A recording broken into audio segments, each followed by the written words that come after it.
E aí você tem todo o histórico aqui do viveiro, que é lá na origem, né? Então até na origem até da construção da cidade, né? Onde aqui, tanto pelo nome, né, de Ibirapuera, é um local que é basicamente um brejo.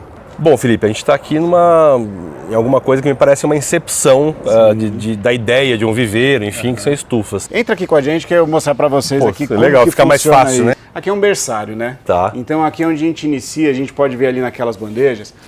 Então você falou que de herbáceas são 400 mil, Isso. né? Só nesse viveiro. Só neste viveiro. Só nesse... Vamos aqui? Ver. Só isso. Aqui, nesse espaço, 400 mil até o final do ano. Você está brincando? É exatamente isso. Esse episódio foi uma surpresa atrás da outra. Coisas muito legais que o Felipe nos ensinou ali do viveiro Manequinho Lopes. É um verdadeiro pulmão para a cidade de São Paulo, uma produção sem fim, um orgulho da cidade e que você vai adorar. Eu amei.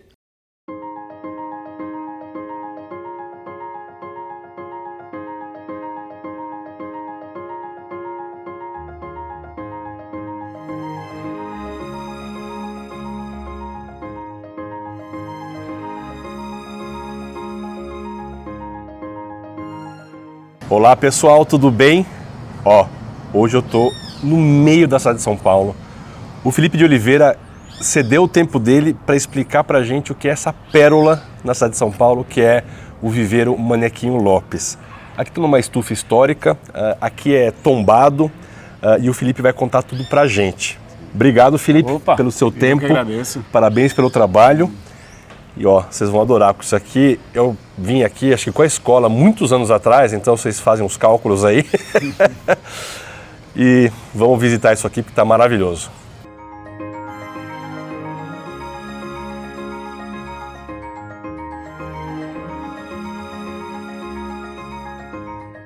Então você está falando pra gente que aqui a questão das estufas e as reformas, elas seguem alguns padrões por conta de tombamento, é isso? Tombamento, isso. Tem uma delicadeza, né, que é a questão do restauro, né? Então o restauro ele tem ali de recuperar as condições iniciais. Então a gente tem até um estudo já iniciado, né, de cromatografia, então a cor que ela vai ser pintada, qual é o estilo, o que a gente tem que colocar nessas estufas para que ela fique semelhante à original. A original. Isso. E essas são estufas que originalmente foram desenhadas por alguém ou elas são tombadas junto com o viveiro, obviamente, mas... Sim. Porque no caso do Jardim Botânico de São Paulo tem a questão de serem estufas tal qual na Inglaterra e foi tudo importado. Sim, tem uma proximidade disso, né? Essas estufas elas vieram na verdade lá do Parque da Luz, né? Quando tinha essa produção, né, de plantas ali naquele local, e é uma tecnologia europeia também. Então ela tem uma mesma tecnologia, tanto que hoje a gente tem assim... E a gente vai falar de materiais da construção da época, né? Então, tubulações, por exemplo, elas são todas de ferro. Né? Então, com o tempo, isso vai se deteriorando. Então, a gente tem que ter essa necessidade de manutenção, que é uma tecnologia que ela tem uma caldeira central e todas essas tubulações que elas vão passando por debaixo. Num primeiro momento, eu falava assim, é verdade, faz sentido uma caldeira para aquecer a estufa quando não estiver tão quente. Só que, no final das contas, ela é o contrário. Por quê? Você tem aqui policarbonato, como a gente conseguiu colocar nessa na hora da reforma, mas na época era vidro, você vai ter um aquecimento, vai bater no sol, então chega uma hora que passa ali dos 29, 30 graus, que é uma temperatura ideal, então ela serve para o resfriamento da estufa. Legal. Então é uma outra tecnologia que hoje em dia a gente tem outras, né, esse teto suspenso, então você vai fazer a ventilação forçada, né? Então tem outras tecnologias hoje, mas é uma tecnologia assim de origem europeia. E aí essas estufas elas foram doadas na época, e aí isso remonta, eu não vou conseguir te precisar a data, mas depois eu posso buscar, mas que vieram da Luz, e aí você tem todo o histórico aqui do viveiro, que é lá na origem, né? Então até na origem, até da construção da cidade, né? Onde aqui, tanto pelo nome, né, de Ibirapuera, é um local que é basicamente um brejo. Né? Então, ou seja, a madeira podre, né? Ibirapuera, tipo, que não é mais. Não sabia. É o nome tupi, né? Então fala de um brejo. Então é onde fica a árvore com tronco podre, porque apodrecia, caía, né? Entendi. Então vai ter nessa estrutura. Então, o que aconteceu? Manequinho Lopes, lá naquela época.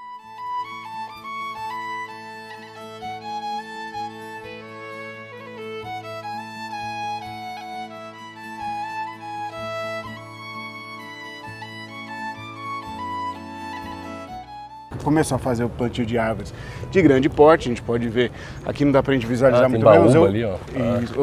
Principalmente os eucaliptos. Tá. E aí a gente vai falar um pouco sobre a questão das espécies que eles estavam acostumados a utilizar. Por quê? Aí a gente vai falar dessa importação da Europa também, junto com as estufas e tudo mais, as plantas que eles tinham conhecimento. Então eles trouxeram eucalipto, por exemplo. Hoje a gente tem ali uma questão, né, de se utilizar plantas exóticas e tudo mais, só que na época era o que tinha, e era o conhecimento que se tinha. Então, grande porte, ela tira mais água, o solo dá uma secada, constrói-se o lago para fazer a drenagem do terreno, então você constrói o complexo Ibirapuera. Entendi. Que legal, interessante. E aí nisso, começa nesse local a ser feita a produção das mudas por ajardinamento público. Tá. Essa função ela ainda continua. Continua. Até hoje. Isso, a gente tem esse viveiro e tem mais dois. Legal. A gente tem um lá no Carmo, que é o Arthur Edsel, e tem um lá em Cotia, que é o Herb Losford. E aí cada um tem a sua especificidade de hábitos que a gente trabalha. Tá então, legal. Aqui a gente tem herbácea arbustiva, Arthur Edsel também herbácea arbustiva, porque a necessidade dele é muito grande. Então você vai falar de jardim público, né, jardinamento público, você vai ter canteiros, né, com flores, com herbáceas, as plantas menores. E a gente tem lá em Cotia, que é um polo de produção de arbóreas e palmaças, que são para arborização urbana. Legal.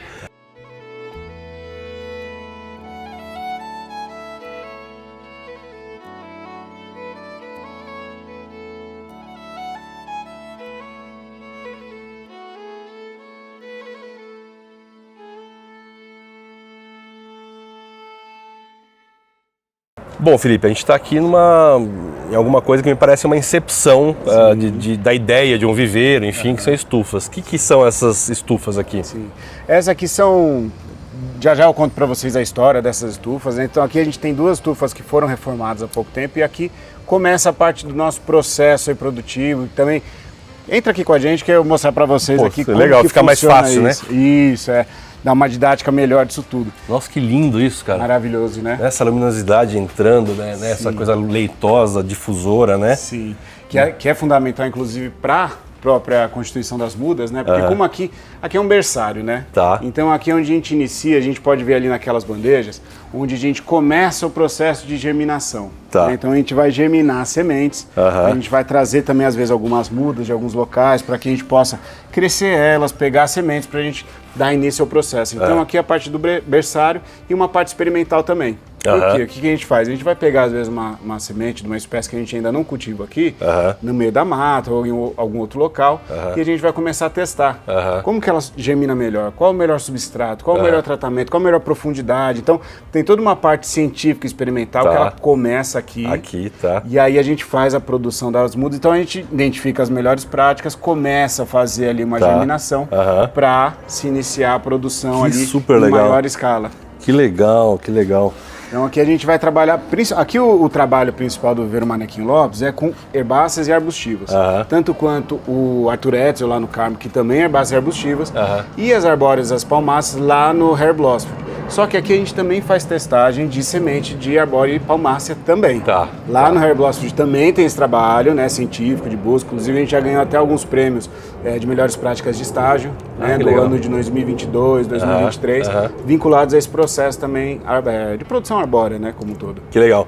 E aqui vocês têm alguma restrição só nativa ou tem exótica também, não invasora? Sim, atualmente a gente, para a herbácea arbustiva, a gente ainda tem uma certa quantidade de espécies que são exóticas, não as invasoras, né, de exóticas, que são consagradas no paisagismo né, paulistano, né, do Brasil, que é muito, vamos dizer, uma importação de cultura que a gente tem, né, aqueles jardins europeus antigos. Vou só colocar uma parte aqui, uma coisa que a gente aprendeu com o Marcel da Alamanda Paisagismo, um querido desse canal e que tem episódio aqui, se você não viu, assista. Ele fala de um grande mestre dele, né, o Dr. Hermes, que fala que a gente deveria tratar as exóticas tal qual a gente trata os imigrantes. Sim. Que traz uma diversidade importante, desde que não seja invasiva, né, ou invasora, e que tem o seu valor, né? Então assim, não é aquela coisa, aquela caça às bruxas das exóticas, e sim incorporá-las da melhor maneira. Sim, e acho que isso também chama muito para a gente despertar, incentivar cada vez mais a pesquisa. Porque o que acontece? Hoje a gente tem um grande conhecimento dessas mais consagradas, de estudos, vamos datar pelo menos 500 anos, porque isso já era utilizado né, nos impérios europeus antes de chegar no Brasil. E as que são daqui, a gente um pouco conhece, né? Então acho que tem esse paralelo, né? Da gente não ter uma caça às bruxas, mas a gente também ter valorizar, pesquisar, claro. Por exemplo, essa Melastomácea é uma que a gente há pouco tempo, essa Leandra australis... Posso pegar aqui só para mostrar? Pode. Olha só que ela é da família do manacá.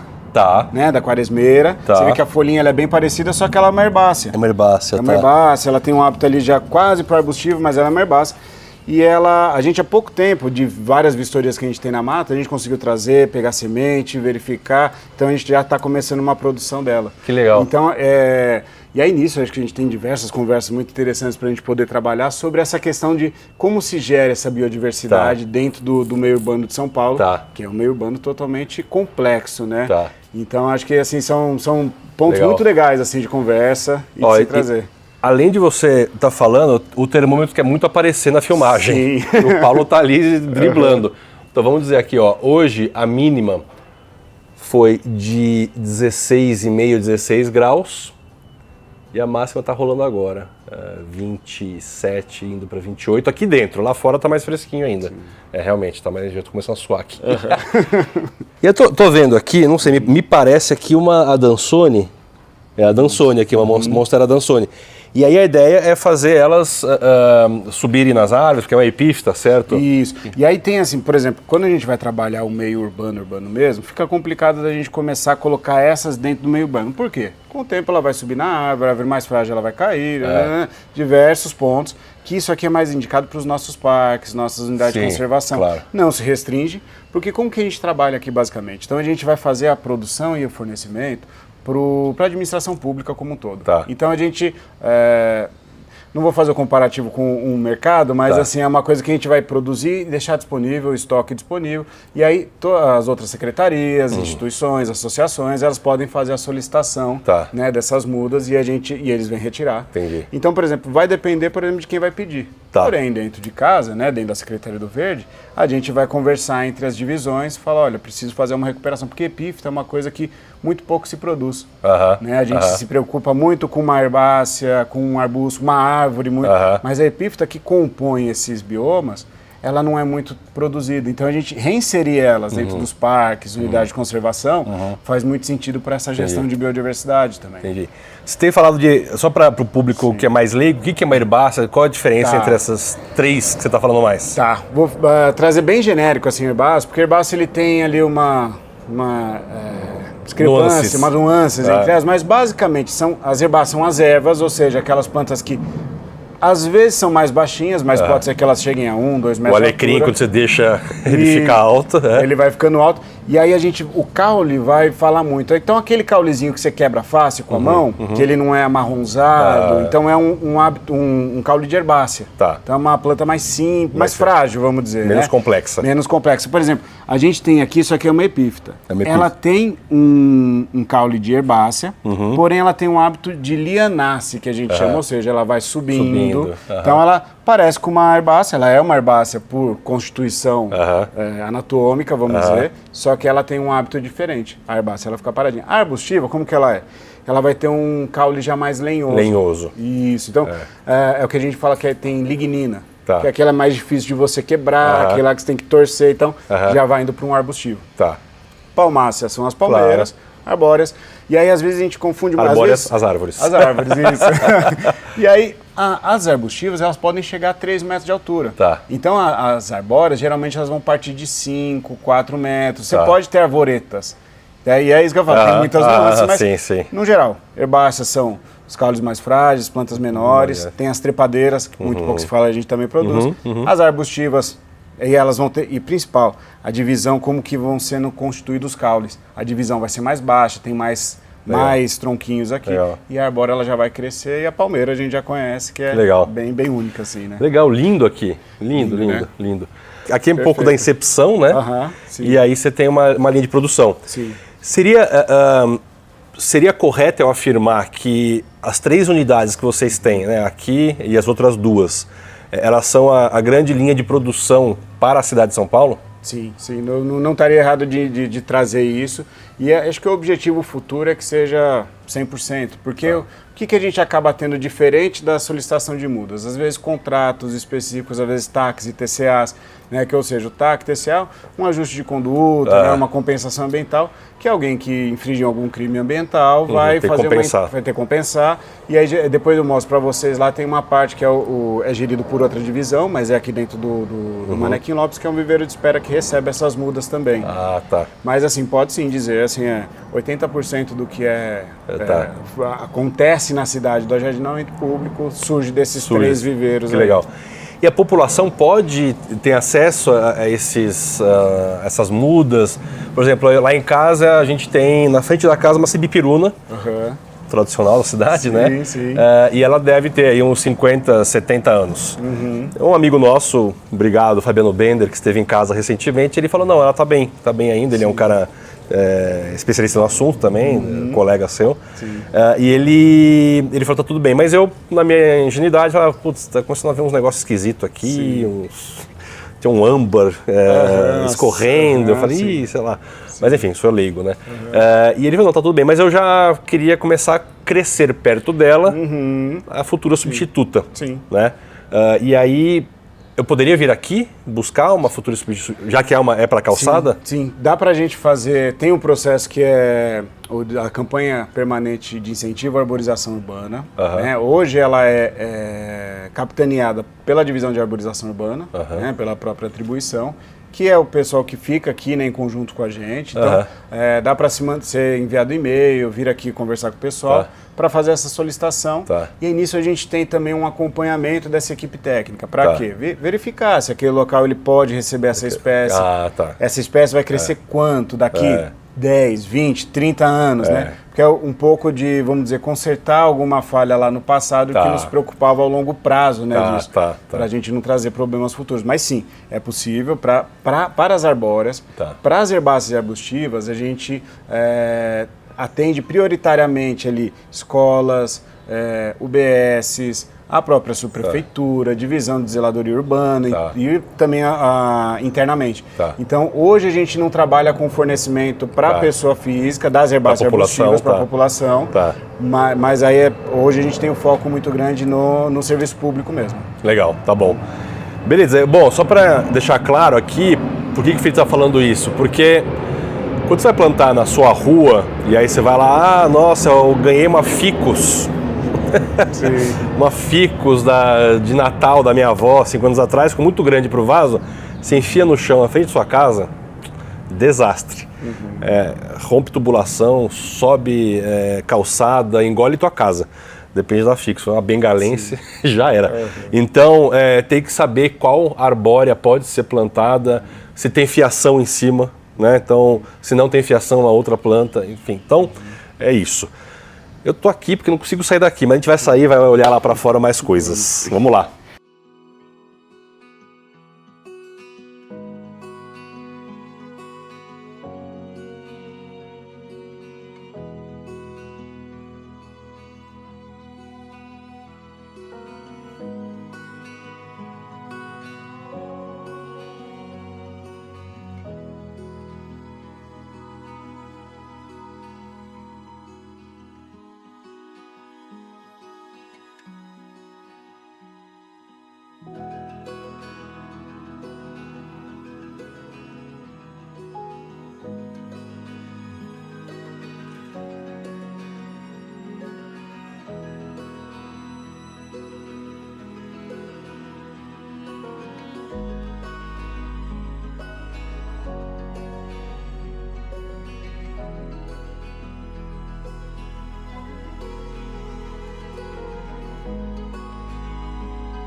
do viveiro municipal para o viveiro comercial é que aqui a gente vai ter produção e guarda de espécies que não necessariamente tem valor comercial. Né? Ela tem uma outra importância, né? Então é uma importância que eu estava falando de guarda de banco genético, né? Então a gente tem essa preocupação. Você tem um herbário aqui também, né? Tem um herbário, ele é logo ali na entrada. E a coleção viva em si, né? Isso, e aqui é a coleção viva. Então você tem a coleção seca, né? Que são as execatas e tudo mais. E a gente tem a coleção viva, que são os próprios matrizeiros, né? Que a gente utiliza para produzir essas espécies, e algumas que vão ficar, às vezes não está reproduzindo ela, mas ela está ali guardada. A qualquer momento que a gente precise, guardada, né? Está viva. Está viva, né? Tá lá. Tá lá. Então a gente consegue coletar. E a gente também está ampliando, né? Como eu comentei, as arbóreas e as palmáceas, a gente tem já um trabalho de rastreamento já referenciado das matrizes dentro do município. E aí a gente está iniciando esse processo de rastreamento de matrizes de herbáceas e arbustivas também, para a gente poder fazer as coletas de semente, para a gente saber onde elas estão. Então isso auxilia a gente em vários outros pontos, né? Preservar melhor aquelas áreas, porque se sumir aquela espécie, prejudica não só a questão da biodiversidade, mas também uma produção. E quando você fala de município, isso vai até Parelheiros, né? Vai, pega lá desde Marcilac, tem bastante coisa lá, né? Tem ali, assim, ali, tanto no extremo sul quanto no extremo norte do município, a gente tem uma preservação assim, ainda existente, né? E assim, é legal que essas unidades de conservação, todos esses instrumentos legais de preservação, eles funcionam. Né? Óbvio que a cada momento está com mais pressão isso, mas é a preocupação da gente ser, porque a gente ainda não perde. Porém, você ainda consegue sentir já as pressões dos avanços, né, urbanos que vão tendo ali para aquelas regiões. A gente foi fazer um episódio lá num jardim botânico que está em Constituição, que é Jardim Botânico M. Boraiú. Enfim, tá ainda sendo constituído. Sim. E fica no extremo sul, é lá em Parelheiros. E aí o pessoal falou já de que as invasões acontecem 100, 200 metros mata dentro, desmata-se, loteia-se. Isso. E quando você vai ver já está estabelecido. Você tem uma cortina da própria vegetação. Você não consegue ver. Que é uma pena. É uma pena. Então gente, aqui aqui a gente chama de o ripado, né? Ripado. Que é essa estrutura de ripas antigamente. Hoje em dia a gente trabalha com esse sombreamento, com essa tela. Antigamente esse ripado era o tipo de um sombral? Sombral. Isso, que você vai ter numa área menos ensolarada. Tá, e agora é com sombrite. Agora com sombrite. Estilo sombrite, né? Que sombrite é marca, que nem leite moça, né? Sinônimo de categoria, né? Isso. Então a gente pode falar estilo sombrite, mas é uma tela aí de sombreamento. Tá. Né? Então, e aqui sabe o percentual aqui? Quantos por cento são? Eu acho. Bastante, que tem tela sobre tela ali, né? Sim. Se eu não me engano, passa dos 80. Dos 80, né? Bem mais escurinho mesmo. Sim, porque aqui é o início de tudo. Então a gente tem, até para o volume que a gente faz, tá vendo aquela betoneira ali? Para misturar substrato. Porque a gente faz uma composição de substrato, vai ter composto, vai ter terra e vai ter areia também. Ficaria arejado, né? Ficar menos compactado, menos compactado, ter os nutrientes necessários. E tá vendo ali, ó, a gente vai fazer um processo de ensacamento, né? O primeiro ensacamento ali, a casa de terra, vamos dizer. Então a gente vai encher diversos saquinhos, tá vendo que eles ficam aqui estocados já, com terra. E aí aqui a gente vai fazer a propagação. Então aqui tudo que está aqui a gente vai ter principalmente a gente tem a muda que nasce por semente lá na estufa que a gente já mostrou, e a gente vai ter a estaca ou a divisão de toceira aqui. Então a gente vai fazer a estaquia, então aqui ela fica aqui para enraizar. Perfeito. Então ela vai ficar um tempo aqui, vai começar a fazer o enraizamento, e aí a gente tem alguns tempos de enraizamento, de pega dessa muda, né? Qual que é o volume anual assim que vocês têm de produção de mudas? Em média, cerca de 400 mil mudas em cada viveiro de herbácea arbustiva. Em cada viveiro? Em cada viveiro. E no de arbóreas, isso dados do ano passado, mas é a média que a gente tem. Lá no Herblossp, que foi de arbóreas, foram cerca de 200 mil mudas de árvores. E aí aquilo, né? Não é 100% do que produziu, que chega no final da esteira. Porque o que a gente vai ter? A gente vai ter perda nesse primeiro processo. E aí, porque aqui é o invase, né? Então é o que eu conto como produção. Então a gente está, inclusive, melhorando cada vez mais a coleta de dados para identificar as perdas que a gente vai tendo no meio do processo. Então às vezes vai ter a perda aqui diretamente, e aí daqui a gente, no verão, a gente cerca de 3 meses para pegar essa muda. No inverno já passa para cerca de 6. Por conta de luminosidade, temperatura. Vai dar uma dormenciazinha. Vai indo. A preguicinha. A preguicinha, aquele friozinho, né? A gente não quer nem levantar da cama. Né? Coitadinhas. E aí, depois que sai daqui, a gente depois vai passear, a gente mostrar, elas vão para as quadras de adaptação e espera. Que aí já fica mais a sol pleno. Isso, cada uma para a sua particularidade, né? Mas ali ela está mais suscetível a qualquer intempérie. Então a gente faz uma rega diária, mais de 4 regas diárias, mas algumas ainda acabam morrendo. Então assim, a gente vai tendo uma perda nesse processo. Isso mais simples, que é a herbácea arbustiva. Na arbórea, ela tem um processo mais complexo. Por quê? Se você demora muito tempo dentro de um vaso para fazer uma troca de vaso, um reenvase, ela enovela a raiz. Ou seja, gruda uma na outra e ela já não se desenvolve bem. Então eu vou ter sucessivos replantios. Então a gente até está adaptando ali de questão de tecnologia, né? Quantos potes a gente usa, qual a quantidade de tempo de reenvase, então a gente vai sempre acompanhando isso. Então a gente diminui a quantidade de potes para diminuir as perdas também. Entendi. Então a gente vai ter cada reenvase a gente vai ter um novo número de perdas também. Entendi. Então a gente está reduzindo isso o máximo possível. Claro. Então vamos dizer dessas 200 mil ali, vamos dizer que até o final do processo, aí a gente está falando não de 1 ano, de 3 meses, a gente está falando de 5 anos. Que aí a escala de tempo ela muda. Sucesso, né? Sim, E aí você vai ter ali, vamos dizer que um pouco mais de 50%, são números que oscilam, mas um pouco mais de 50% que vão chegar no final do processo. Então, e dentro desse reenvase, só para contextualizar assim, rapidinho, depois que reenvasou, ela tem que ficar uns 6 meses esperando para entrar no estoque. Então você vai ter essa oscilação de estoque ativo e inativo. Entendi. Claro, para ver se está realmente uma planta que está valendo, né? Tá de fato pronta para ser usada ou não. Isso. Perfeito. Até porque o conceito de muda, né? É um indivíduo vegetal com sistema radicular desenvolvido, pronto para o plantio em local definitivo. Então, se ele não está com o sistema radicular bem desenvolvido e bem estruturado, ele ainda não é uma muda. Ele está chegando a ser uma muda. Entendi. Perfeito. Então você falou que de herbáceas são 400 mil, né? Só nesse viveiro. Só neste viveiro. Vamos aqui? Só isso. Aqui, nesse espaço, 400 mil até o final do ano. Você está brincando? Então, ano passado a gente teve uma produção de mais de 1 milhão de mudas. Considerando todos os viveiros, todos os hábitos. Sensacional. E de fornecimento, né, para contextualizar esses dados, a gente forneceu cerca de 800 mil.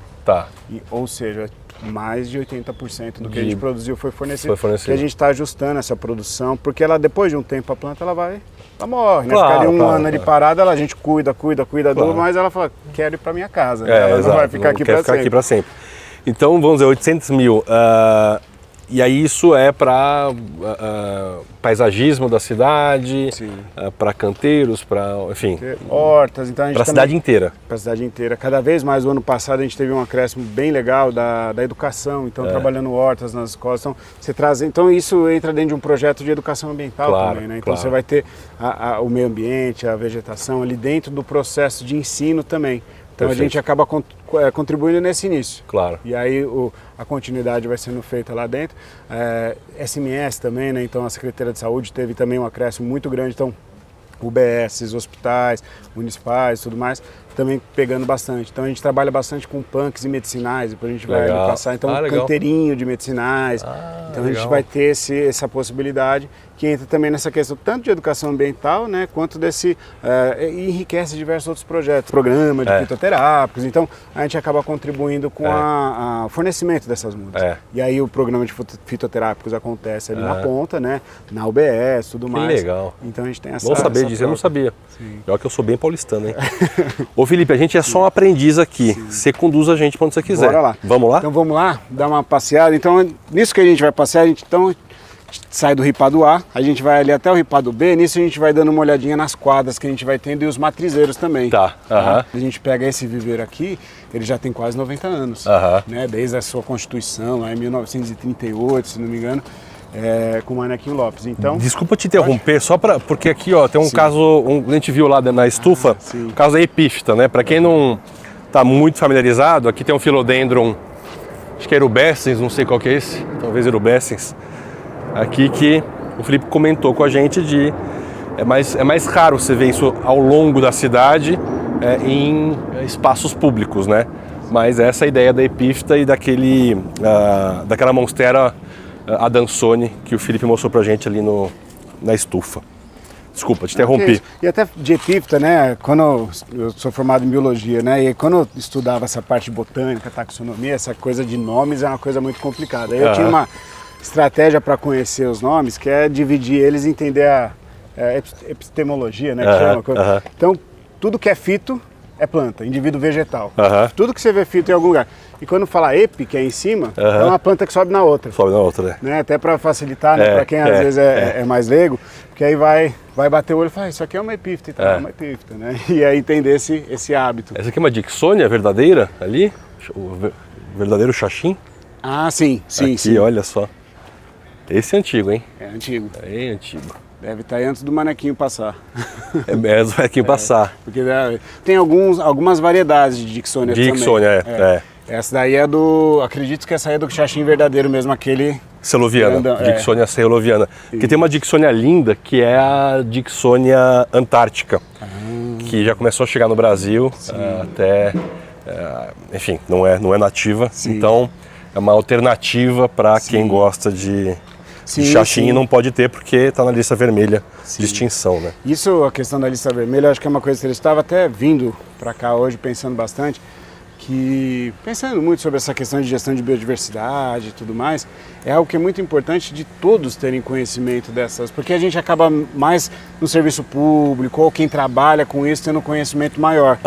Mas são listagens, por exemplo, de espécies que são invasoras, né, que elas são nocivas, agressivas ao meio, de espécies em vulnerabilidade, que são documentos que eles são públicos. Né, e seria muito interessante, assim, todas as pessoas observarem isso. Porque quando a gente vai falar ter esse cuidado, né? Esse cuidado, essa atenção, porque não é por mal que ninguém faz, mas é porque às vezes o conhecimento ignorância, não chega, por ignorância, de ignorar e não saber o assunto, né? Então de poder cada vez mais compartilhar essas informações, senão fica aquela coisa restrita, né? Falando, não, só o Felipe que sabe disso lá, só o pessoal do viveiro, falando, não.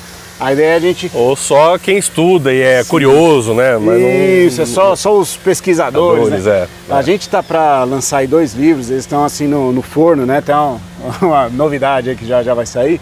São 2 livros que são... Um é um guia de sementes, mudas de sementes lá do Viveiro Harold Oswald, então que é a condensação do estudo de muitos anos sobre as espécies, as sementes, se os beneficiamentos de sementes são interessantes, enfim, toda... esse conhecimento gerado por eles ali, se eu não me engano, cerca de mais de 60 espécies que eles trabalharam nesse período. E um outro que é um guia botânico das nativas do município de São Paulo, que vai sair pelo herbário. Então até o final do ano a gente vai ter esses 2 livros aí que a gente vai... E aí então é pra gente compartilhar esse conhecimento, né, cada vez mais. Felipe, eu olhei uma planta ali e me deu calafrio. A gente... Por que cheflera? Sim. Ai, é um vegetal, a gente sabe, mas é bem invasor, né? Sim. E aí, assim, e essa que é uma delicadeza e muitas vezes mudança de cultura, porque às vezes existem espécies que a gente tem que ter aqui por conta de tombamentos culturais históricos e tudo mais. Então, às vezes, jardins, então, a gente tem ali esse embate. Entendi. Assim, tem um porquê. Tem um porquê. Ele não está nem na listagem oficial de estoque. Mas às vezes, se eu não me engano, é um pedido especial, eu tenho até que ver... Se quiser uma cheflera no meu bairro, tem um monte, vocês podem lá tirar, pode retirar.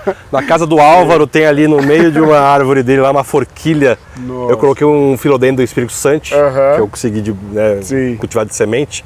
Tá lá bonito para ficar bonitão ali, mas não tem a cheflera arrebentando ele. Vai, né? A cheflera é perigosíssima mesmo. Só para fazer um ponto aqui, estamos no meio da cidade de São Paulo, então, para quem não entendeu ainda onde é o Manequinho Lopes, ele é adjunto, né? Ele é anexo ao Parque do Ibirapuera, como o Felipe já comentou com a gente ali, né? A gente vê ali a Avenida República do Líbano. República do Líbano. Olha quanto carro passando ali, exatamente, né? Então... Você vê que a gente estava ali dentro, nem percebia esse espaço que a gente estava. É um pulmão verde, né? Então é isso.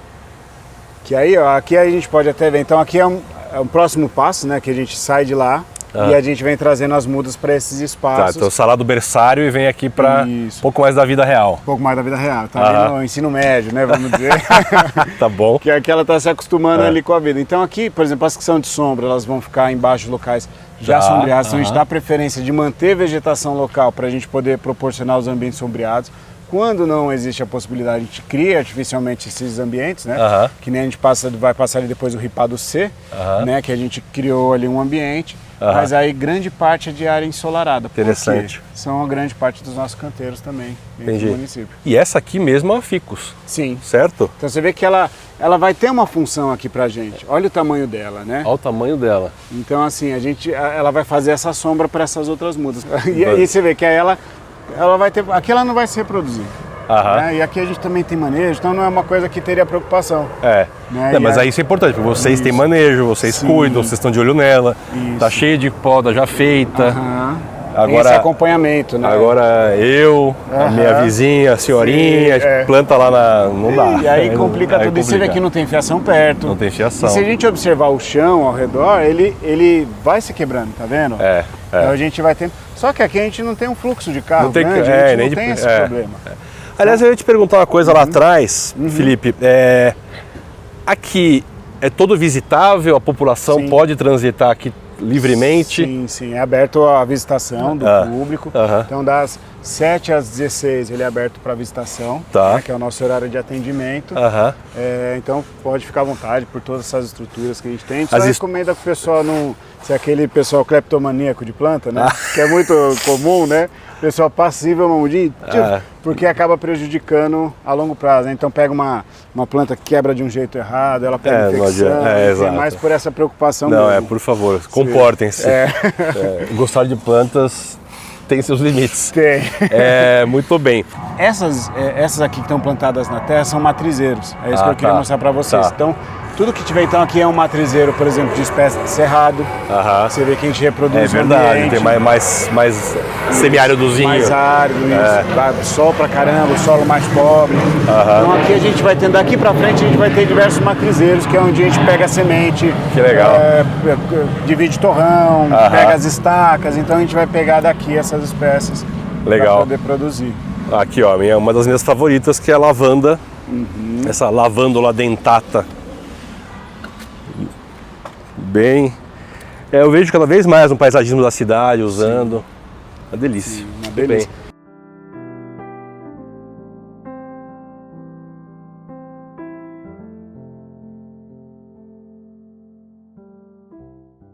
Bom, com estas aulas e conhecendo mais profundamente aqui o Manequinho, o Viveiro Manequinho Lopes, incrustado na cidade de São Paulo, este episódio chega ao fim.